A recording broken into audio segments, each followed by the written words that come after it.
During the lunch, President Tinubu celebrated his longtime friend, Alex Zingman, who he said was a colleague from Chicago State University in Illinois.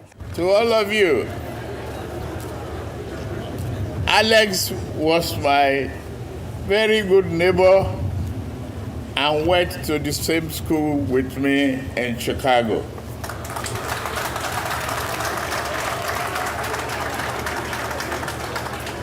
Never did we dreamt that I would be in this position as the President of the Federal Republic of Nigeria, and Alex will be a successful businessman from Belarus to bring about a very successful collaboration and bilateral relationship that will promote economic prosperity and future of our two countries.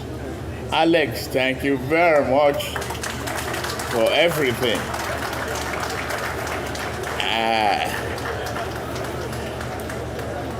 I believe our university will be very, very proud that we are doing this here today. Mr. Alex Zingman, he's no stranger to the African continent. He's done business in the Democratic Republic of Congo, Zimbabwe, Zambia even. I know he was arrested in the Democratic Republic of Congo at some point after meeting the former President Joseph Kabila. In Zimbabwe, some of his transactions came under a huge scrutiny and criticism from the opposition.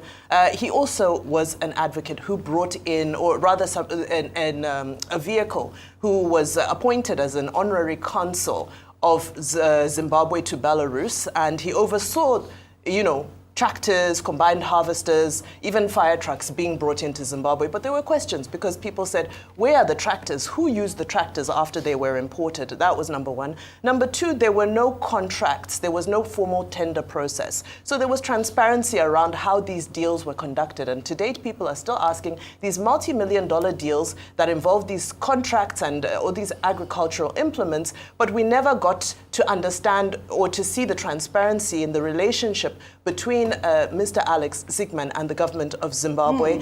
Similar concerns in Zambia as well. So I do hope that all that was done, I hope he's learnt, his lessons from all of those allegations and criticisms from opposition parties in other African countries in the past. And I hope the transactions he has done with our government are above board and have gone through all the necessary processes. The cable did a simple fact check. That's Alexander Zingman that was mentioned during that launch. So many things were said. In fact, to all of you, Alex was my very good neighbor and went to the same school with me in Chicago, Tinubu said. He's the one that said it.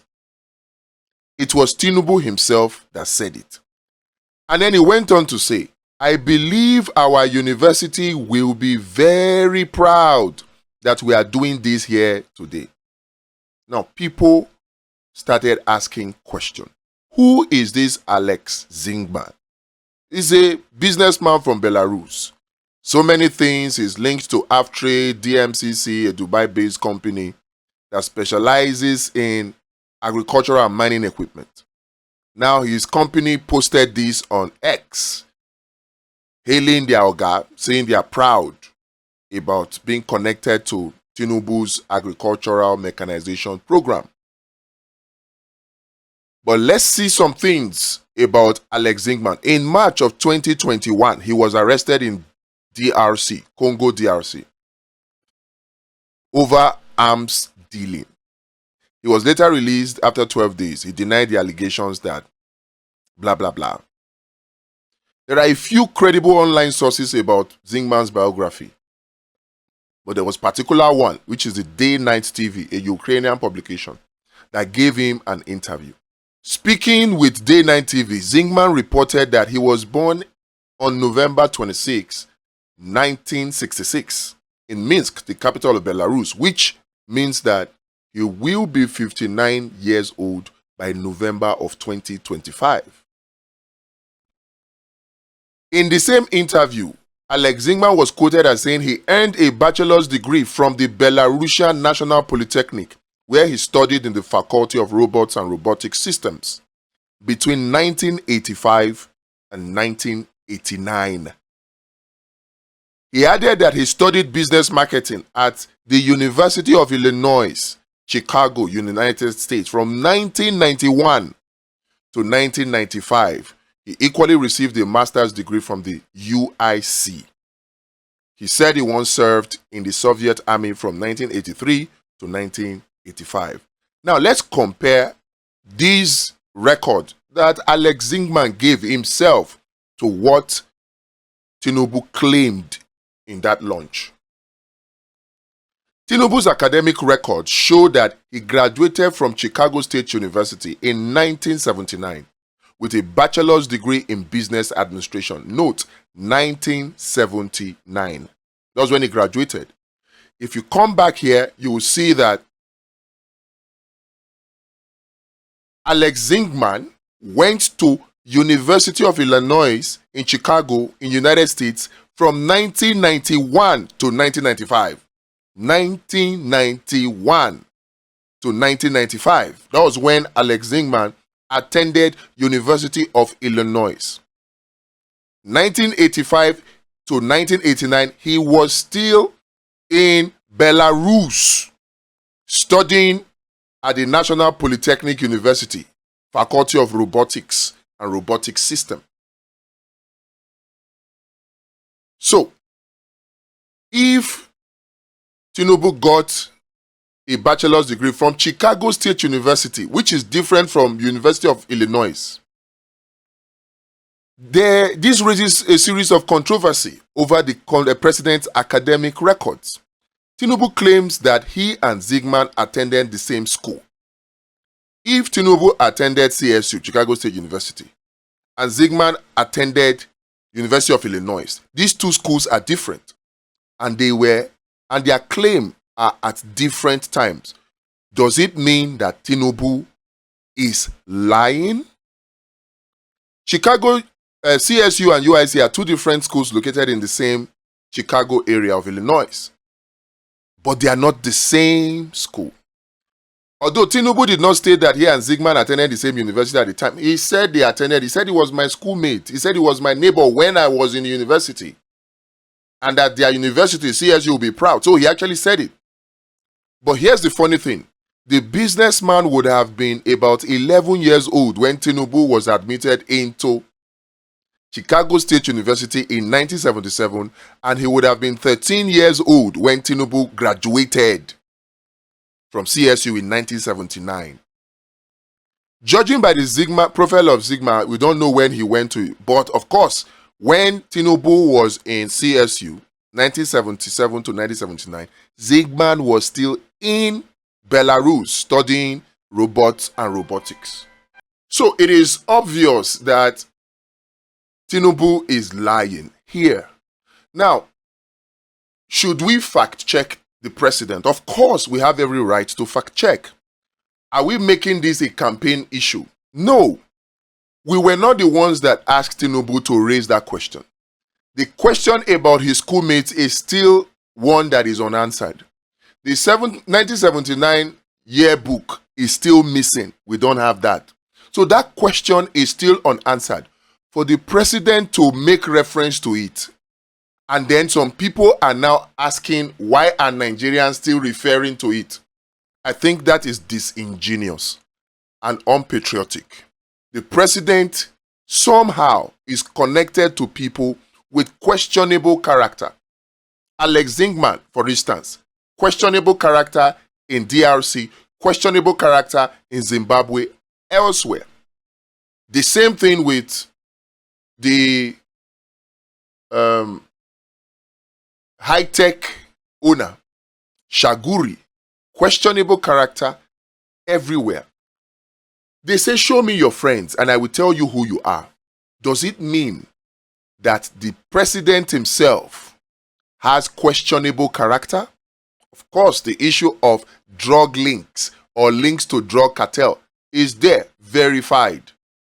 Is this the kind of president that we deserve as a country? Nigerians, open your eyes. President Bola Tinubu on Monday launched the renewed Hope Agricultural Mechanization program in Abuja distributing over 2,000 advanced tractors and more than 9,000 specialized farming implements. Tinubu stated during the launch that the deployment of modern agricultural equipment will make farming easier and more sexy for youth. Well, we have here over 2,000 advanced tractors, 50 industrial-grade land preparation bulldozers, 12 fully equipped mobile workshops, 9,000 plus specialized farming implements.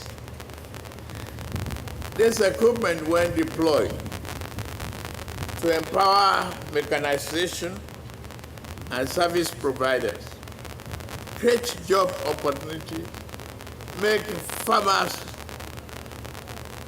easy and more sexy to our younger.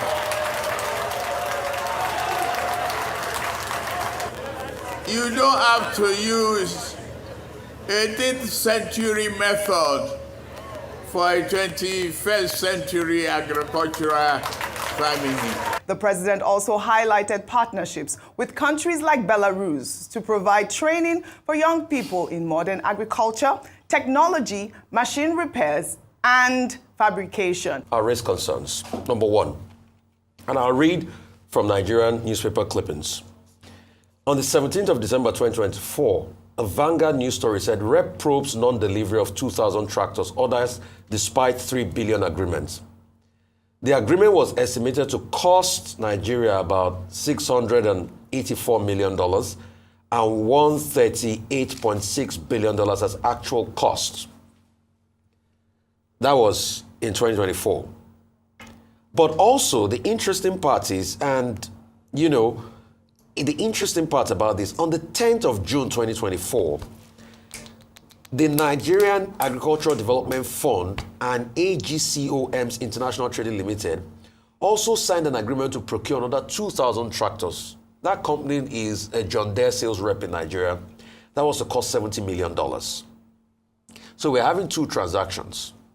I think the question for clarity is, the government should be able to explain to us, are these deals different?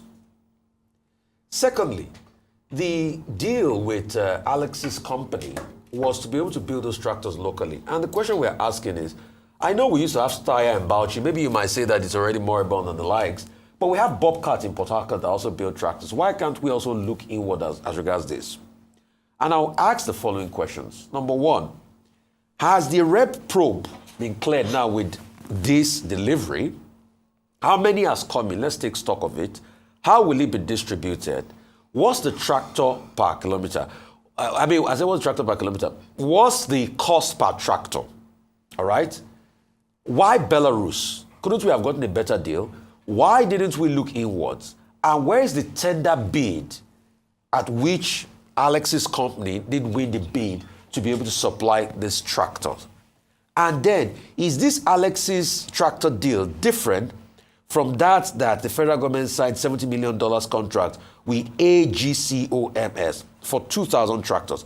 And the question I also want to ask is, based on the reportage here, why is this one estimated to cost over $600 million and the other one cost $70 million? I think there are many questions we should be able to ask. And are those tractors being built here? Are they assembled here? Because they said it's going to be fixed here. Those are just the questions I want to ask. Okay. Yeah, those questions are valid. We can even add more to the questions. The key question that has been raised here is about cronyism. Is Mr. Alex, the schoolmate, getting this contract because he was a schoolmate of the president? Now, that would be favoritism. That would be cronyism. So his involvement in the entire process, how transparent and accountable is that?